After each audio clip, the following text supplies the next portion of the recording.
Hello friends, welcome to my channel. Friends, आज हम बात करेंगे एक बहुत ही स्ट्रॉन्ग इमोशन की जिसका नाम है जेलसी, जो कि एक रिलेशनशिप को हिला के रख सकती है। तो देखिए, जेलसी जब भी आपके रिलेशनशिप में आने लगे या आप एक्सपीरियंस करने लगे, तो पहला क्वेश्चन खुद से पूछिए, do you really trust your partner? That is a question worth pondering upon. Because अगर आप वाकई में ही अपने पार्टनर पे ट्रस्ट करते हैं, if the answer that you are getting from within yourself is a yes, then my friend, come what may, in any situation you will have to have faith that ये partner मुझे betray नहीं करेगा। अगर आप उस पर पूरा आंख बंद करके भरोसा कर सकते हैं, तो जेलसी की जो छोटे छोटे बुलबुले उठते हैं ना, वो वहीं दबाए जा सकते हैं, वहीं बंद हो सकते हैं, वहीं खत्म हो सकते हैं। पर बात करते हैं दूसरे आंसर की। सोचिए, अगर आंसर नो में आ रहा है, if I ask do you really trust your partner, और आप सोचे कि I don't know, maybe not, then that's worth thinking. तब आपको अपने अंदर झांकना है। जी हाँ, अपने अंदर। ये बातें सिर्फ हमारे लिए अपने अंदर झांकने की है। It's not about them, it's only about us. क्या सोचना है, अपने अंदर झांक के क्या ढूंढना है?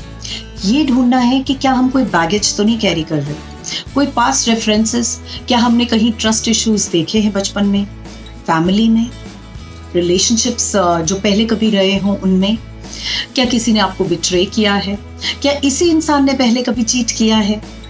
तो क्या ऐसे पास्ट मेमोरीज दिमाग में आ रहे हैं जो आपके आज की जेलसी का कारण बन रहे हैं?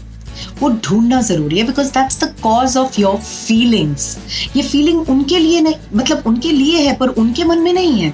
हो सकता है उनको जेलसी आपके लिए ना आती हो जब आप किसी और से बात करें या किसी और के साथ मिले घुले मिले, मगर जब ये बात आपके अंदर की है, आपको जेलसी फील हो रही है, तो पहले ढूंढिए कि ये पहचानी कब, ये पैदा कहाँ हुई, कौन सा ऐसा मौका आपके जीवन में आया जब आपने जेलसी ऑब्जर्व की। एक्सपीरियंस तो बाद में की, आइडेंटिफाई पहले की।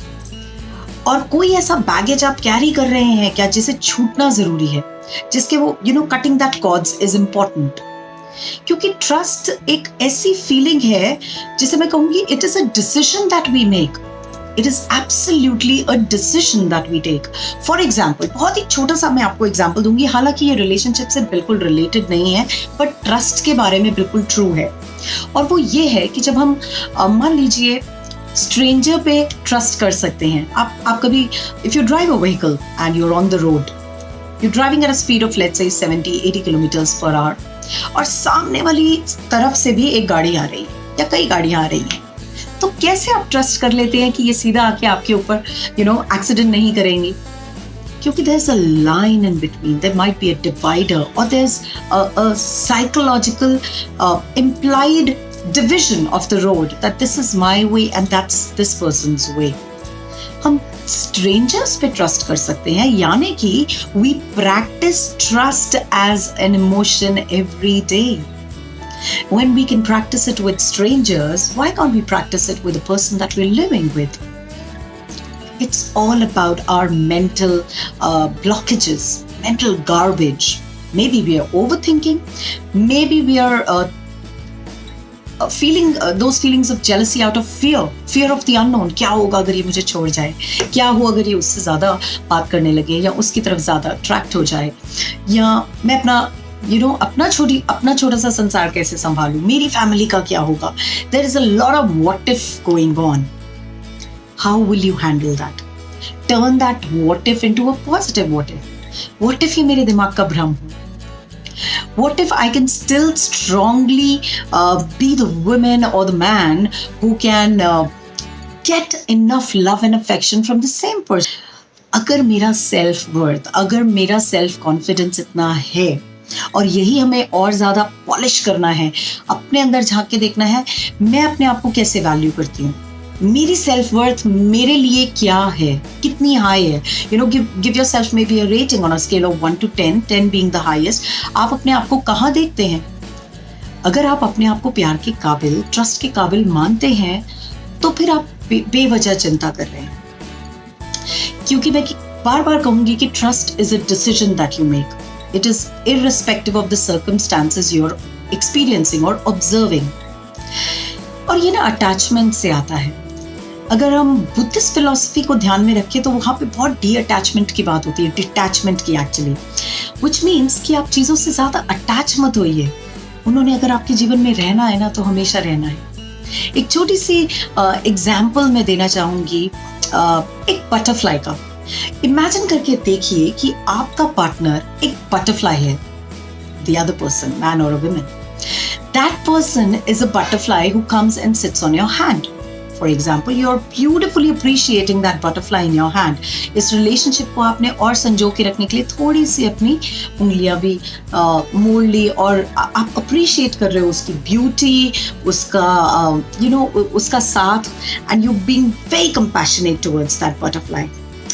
पर अब क्या होता है, अटैचमेंट में हम इतनी सारी और प्रोटेक्टिव हो जाते हैं, इतने सारे और फीलिंग्स आ जाते हैं, जेलसी ऑफ कोर्स आ जाती है, प्रोटेक्टिव होने से हम पोजेसिव भी हो जाते हैं, and then what we start doing is we start closing our fist, कैद कर लेते हैं हम। इवेंचुअली क्या होगा, you will kill that relationship, you will kill that relationship. तो ये कहीं सही ही कहा गया है कि when you let the other person go and they still stay, then they are meant for you. क्योंकि वहां पे वो रुक रहे हैं by choice. They were free to leave, still they did not leave, which means they made a conscious decision to be with yourself. तो कभी भी आपको ऐसी फीलिंग आए ना कि आप जेलस फील कर रहे हैं, आप उस इंसान को फ्री कर दीजिए कि तुम आजाद हो जाने के लिए। और अब वो शायद ज्यादा रुक पाए क्योंकि वो कंट्रोल्ड फील नहीं करेगा। अगर वो मैस्कुलिन एनर्जी है, जो कि मैंने पिछले वीडियो में बात की थी कि मैस्कुलिन एनर्जी कभी भी कंट्रोल्ड फील नहीं करना चाहती। अगर आप लोगों के वैल्यूज आपस में मैच करते हैं, ये बहुत बड़ा पॉइंट है to deep dive into, to check and find out कि क्या हमारे वैल्यूज कॉन्फ्लिक्ट तो नहीं हो रहे, ऐसा क्या दूसरी जगह क्लिक कर सकता है जिसका मुझे फियर है। ब्यूटी को छोड़ दीजिए, ऐसे दुनिया में कई एग्जाम्पल है जहां ब्यूटिफुल पीपल और the most handsome men have been betrayed upon. So it's not about looks, it's not about beauty, it's not about only being attractive, it's about something else that you need to figure out. You need to figure out कि ऐसा कहाँ इस रिश्ते में कहाँ कमी आ रही है जिसकी वजह से आपको डर है कि वो रिश्ता ना फल जाए। ऐसा क्या क्लिक हो रहा है उस रिश्ते में जो यहाँ नहीं हो रहा। Then you get your homework. आपको अपना काम मिल जाता है ना करने के लिए। आपको वो ब्लेम गेम नहीं खेलना कि तुमने मेरे साथ दगा किया, वो नहीं, मैं क्या सुधार सकती हूँ इस रिश्ते में कि तुम्हें जाने का कहीं और मौका ही ना मिले। Self improvement is the only answer. That's the only thing we all need to work upon. सबसे बड़ी बात, अगर हम उनसे प्यार करते हैं, love is unconditional. Love means that you purely want the happiness of that person. यानी कि अगर वो उसी इंसान के साथ जाके खुश रहने वाला है तो क्या हक बनता है मुझे उसकी खुशी छीनने का। मैं ये नहीं कह रही हूँ कि जाके अलाउ कर दो to your partner, go and have fun with somebody else and I won't mind because I am selfless, no. But अगर यहाँ पे ये रिश्ता फलने ही नहीं वाला, it is actually failing and you are still in love with this person, then you have to gauge. आपको चेक तो करना ही होगा कि अगर आप सेल्फलेस होके उनकी वाकई में ही खुशी चाहते हैं तो उन्हें जीने दीजिए अपनी जिंदगी। देखते हैं कि वो वाकई में वहाँ खुश है या आपके साथ खुश है, क्योंकि ये फिर डिसीजन उनके हाथ में होगा। The ball is in their court then. At least you tried your best to have resolved that difference, to have studied what the values conflict could be, to have noticed कि यहाँ पे relationship में ऐसी कौन से areas हैं जहाँ I am playing a part that this person is drifting away, and maybe it's only fear in my head that I'm presuming that something else is cooking up there. हो सकता है मैं सिर्फ अंदाजे लगाए जा रही हूँ, हो सकता है वहाँ कुछ हो ही ना, हो सकता है वो बार बार आके आपको प्रूफ देते देखते थक चुके हों कि वहाँ कुछ नहीं हो रहा है ऐसा, या आपके दिमाग का वहम है। तो पहले इसका सच जानिए, क्या ये वहम है, क्या ये पास्ट बैगेज है, क्या आप ओवरथिंक कर रहे हैं, या क्या आप खुद को ट्रस्टवर्दी मानते भी हैं या नहीं। अपनी सेल्फ वर्थ चेक कीजिए और फिर if you really want the happiness of that person, please let them free and let them decide what they want. You know, the best thing I've heard is that people are in your life for a reason, for a season, or maybe for a lifetime. Don't be controlling, and your jealousy will just go away. So wish you all the very best. For others who just might need this piece of information, or this might help somebody save their relationship, please, my request is that do share this video, and do click on like if you liked it. Do subscribe to my channel if you haven't done that yet, and do post more queries to me. अगर आप मुझे question पूछते रहेंगे तो मैं उनके जवाब आपको वीडियोस के थ्रू बताती रहूँगी, and that will be my small effort in helping you. So till then, take care of yourselves. God bless. Bye bye.